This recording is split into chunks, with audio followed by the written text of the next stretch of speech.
మరి మన బాధితులందరూ కూడా వచ్చారు. కొంతమంది ఏమో వాళ్ళ అభిప్రాయాలు చెప్పారు, ఇంకా కొంతమంది చెప్పుకోవాలని ఉన్నారు. మీరేం ఆందోళన చెందొద్దండి, మీది ప్రతి ఒక్క అర్జీ కూడా మేము తీసుకుంటా ఉన్నాము. ఇప్పుడు ఇది ఇంకా ప్రారంభం మాత్రమే. రెండోది ఏమంటే కమ్యూనిస్ట్ పార్టీ గురించి ఒక 2 మాటలు చెప్పాలనుకో. కమ్యూనిస్ట్ పార్టీ పుట్టినప్పటి నుండి భూములు పంచాలి, పేదవాళ్ళకి భూమి ఇవ్వాలి, భూములన్నీ కూడా జమీందారుల దగ్గర ఉన్నాయి, భూస్వాముల దగ్గర ఉన్నాయి, నవాబుల దగ్గర ఉన్నాయి.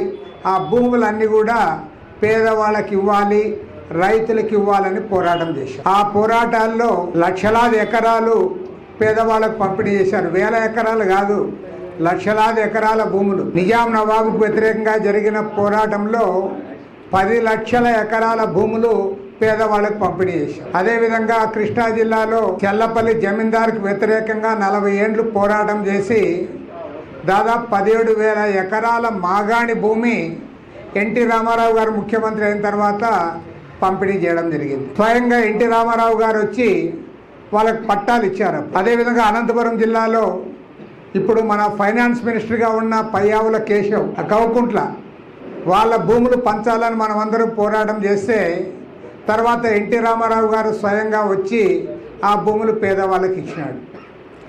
మా సొంత ఊళ్ళో కూడా అక్కడ జిల్లా పరిషత్ చైర్మన్ ఉండేవారు లక్ష్మీకాంత్ రెడ్డి అని. ఆయన భూములు పంచాలని చెప్పి మా ఊర్లో దాదాపు 1,400 ఎకరాల భూములు పేదవాళ్ళకు పంపిణీ చేయించాం.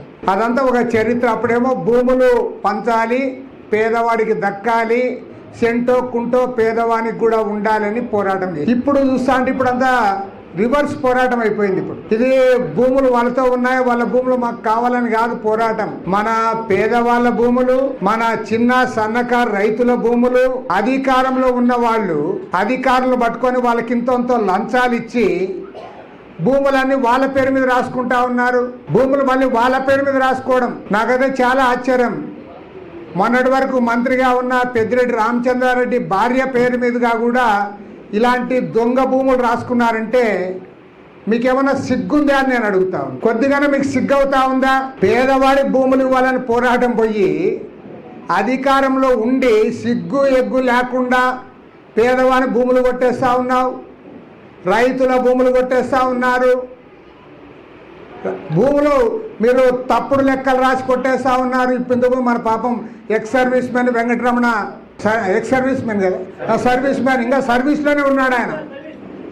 ఒకసారి తీయని తుపాకిది అంతే, ఇంక వేరే మార్గంలే, కాల్చిపారి దుబ్బు. ఎంత అన్యాయం! ఆయన ఇంకా సర్వీస్లో ఉన్నాడు, మిలిటరీలో పనిచేస్తూ ఉన్నాడు. అలాంటి వ్యక్తి వాడు ఇక్కడ వచ్చి మన ముందు మీడియా ముందు మా భూములు ఇట్లా అన్యాయం జరిగింది, భూములు లాక్కున్నారని చెప్పే పరిస్థితి ఉందంటే నిజంగా పరిపాలకులకు సిగ్గుందా అని నేను అడుగుతా ఉన్నా. ఈ దేశాన్ని పరిపాలించిన పరిపాలకులందరూ కూడా సిగ్గుతో తల వంచుకొని వాళ్ళ కాళ్ళు పట్టుకోవాలి. మన కోసమేమో యుద్ధ భూమిలో పోయి అక్కడ ప్రాణాలకు తెగించి ఆయన ఉంటాడా?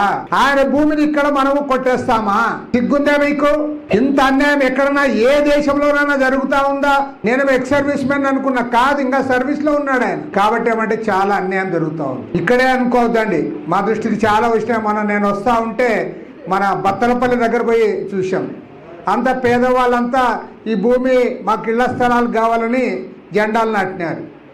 నేను అడిగి పోయి చూస్తే అది నిడిమామిడి మట్టం భూములు. అవి 19 ఎకరాల 84 సెంట్లు, దాదాపు 40-50 కోట్లు దాని విలువ భూమి. ఆ భూమిని ఆ పక్కనే ఉండే అప్పరా చెరువు అనే ఊరేళ్ళలో ఉండే వాళ్ళకి బినామీ పేర్ల మీద అది అడంగల్ రాసి పరిశారు. అడంగల్లో రాసి అదంతా ఆక్రమిస్తామంటున్నారు. బద్వేల్ దగ్గర వేలాది ఎకరాలు ఈ రకంగా అక్రమంగా రాసుకున్నారు. కడప జిల్లాలో ఎక్కడ పోయినా అదే పనే. ఇంతకుముందు మన ఈశ్వరయ్య చెప్పాడు, ఆడ రాయచోట్లో కలెక్టర్ ఆఫీస్ దగ్గరే ఆ భూమినే, కలెక్టర్ ఆఫీస్ భూమినే కబ్జా చేస్తున్నారంట. మరి కలెక్టర్ 16 ఎకరాల భూమి కలెక్టర్ ఆఫీస్ దగ్గర కబ్జా చేస్తూ ఉంటే కలెక్టర్ ఏమన్నా నిద్రపోతా అన్నాడా? కలెక్టర్కి నిద్ర ఎట్లా వస్తుందా నేను అడుగుతా. నువ్వు జిల్లా కలెక్టర్, నీ దగ్గర ఇంత అక్రమం జరుగుతూ ఉంటే, కబ్జా జరుగుతూ ఉంటే నీకు నిద్ర ఎట్లా వస్తుంది నీకు? పైగా ఇక్కడ మదనపల్లిలో సబ్ కలెక్టర్ ఆఫీస్లో చాలా ఆశ్చర్యం ఇది నిజంగా. ఎక్కడ జరిగిండదు అనుకుంటా అన్న. ఎట్లా జరుగుతుంది? ముందుగానే సీసీ కెమెరాలు బంద్ అయిపోతాయా? సీసీ కెమెరాలు పనిచేయకుండా అయిపోతాయి. నువ్వు పెట్రోల్ క్యాన్లు ఆడే ఉంటాయి, అగ్గిపెట్టి ఆడే ఉంటుంది. ఎట్లా కాలిందయ్యా అంటే కరెంటు షార్ట్ సర్క్యూట్ అంటావు. మరి కరెంటు షార్ట్ సర్క్యూట్ అయ్యే ముందుగా సీసీ కెమెరాలు పనిచేయకుండా పోతాయా? తర్వాత పెట్రోల్ క్యాన్ ఎందుకుంది అక్కడ? అగ్గిపెట్టే పెట్రోల్ క్యాను అన్నీ కూడా చేసుకొని పకడ్బందీగా ఒక వారం రోజుల పాటు సీసీ కెమెరాలు బంద్ చేసి మీరు దానికి అగ్గి పెట్టి పక్క డ్రామా ఆడుతూ ఉన్నారు. నన్ను అడిగితే చంద్రబాబు నాయుడు గారు కోటే చెప్తాను. మొన్న కూడా మేము కలిసి అన్నీ చెప్పాం. సస్పెండ్ అవుతారు, కొన్నాళ్ళకి మళ్ళీ ఇల్లే ఏదో మంత్రిని పట్టుకుంటారు, సస్పెన్షన్ ఎత్తేయించుకొని మళ్ళీ సేమ్ అదే ఆర్డీఓ కుర్చీలో కూర్చుంటాడు, అదే ఎంఆర్ఓ కుర్చీలో కూర్చుంటాడు. ఒక్కోసారి వీళ్ళకి ప్రమోషన్ కూడా వస్తుంది. డిప్యూటీ కలెక్టరు జిల్లా జాయింట్ కలెక్టర్ అయినా అవుతారు.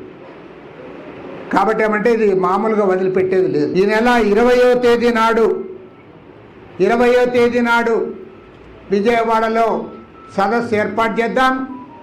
ముఖ్యమంత్రి గారి దృష్టికి, రెవెన్యూ మంత్రి గారి దృష్టికి కూడా ఈ అంశాలు మనం తీసుకొని పోదాం. మీరందరూ కూడా అందరు రండి, ప్రతి ఒక్కరు కూడా రావాలి.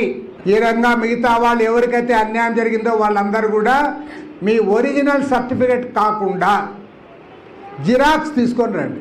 జిరాక్స్ కాపీ మాకు ఇవ్వండి. మేము అవన్నీ కూడా నోట్ చేసి ముఖ్యమంత్రి గారి దృష్టికి తెస్తాము.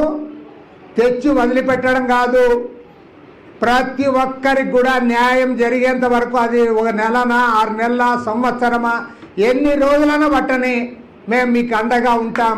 న్యాయం జరిగేంత వరకు కూడా మీతో పాటు మా పార్టీ వాళ్ళకు కూడా చెప్తా ఉన్నాగా, వేరే పనే పెట్టుకోవద్దండి, ఇదొక్క పని చేయండి. నిజమైన పేదవాళ్ళు, నిజమైన బాధితులు, కష్టాల్లో ఉన్నవాళ్ళు మీరందరూ కూడా కమ్యూనిస్ట్ పార్టీ పైన, ఎర్ర జెండా పైన నమ్మకంతో మీరు వచ్చారు. నేను మీకు ఒకటే చెప్తా ఉన్నా, పేదవాడికి పేదవాడే అండా. ఏ గవర్నమెంట్ అధికారంలో ఉన్నా, ఏ పార్టీ ప్రతిపక్షంలో ఉన్నా, పేదల కోసం, కష్టజీవుల కోసం పోరాడే జెండా ఎర్ర జెండా మాత్రమే. కాబట్టి నేను మీకు చెప్తా ఉన్నా, మీరు నమ్ముకోండి, మీరు రాండి, విజయవాడకు రండి. నేను గ్యారంటీ చెప్తా, మీరు చివరిలో కూర్చున్న వాళ్ళతో సహా ప్రతి ఒక్కరికి కూడా న్యాయం జరిగేంత వరకు మీకు అండగా ఉంటా. ఇవాళ మీరు హాజరైన మీకు అందరికి కూడా నమస్కారాలు తెలియజేస్తూ, మీరు కూడా ఇక్కడి నుంచి పోయిన వెంటనే ఏ గ్రామాల్లో బాధితులు ఉన్నారో, ఎవరైతే నష్టపోయారో, ఎవరికైతే న్యాయం కావాలో వాళ్ళందరి దగ్గరకు పోయి మీరు కలవండి, గుంపు చేయండి. అందరిని కూడా మన వెంట తీసుకొని రండి. అందరిని కూడా 20వ తేదీ నాడు విజయవాడకి మీరు రావాలి. విజయవాడలో మీరు అందరికి కూడా వచ్చిన తర్వాత అక్కడ ఖచ్చితంగా మీకు న్యాయం తీరుతుంది. ఎందుకంటే ఒక విషయం వాస్తవము, ఇవాళ చంద్రబాబు నాయుడు గారు ముఖ్యమంత్రి గారిని కూడా ఈ విషయంలో అభినందించారు. ప్రతి ఒక్కరికి కూడా న్యాయం జరగాలి. ఎందుకంటే ఆ ఘటన జరిగినప్పుడు మేమేదో చేశాము, మేము స్పందించాము, అది టీవీలో వచ్చింది లేదా పేపర్లో వచ్చింది, ఆ తర్వాత మేము కూడా వచ్చాము, మేము కూడా ఒక మీటింగ్ జరిపినామనేది కాదు. ప్రతి పేదవాడికి ఎవరికైతే అన్యాయం జరిగిందో, ఎవరికైతే బాధ కలిగిందో వాళ్ళందరికీ కూడా ఆ బాధ తీరాలి. ప్రతి ఒక్కరికి న్యాయం జరగాలి.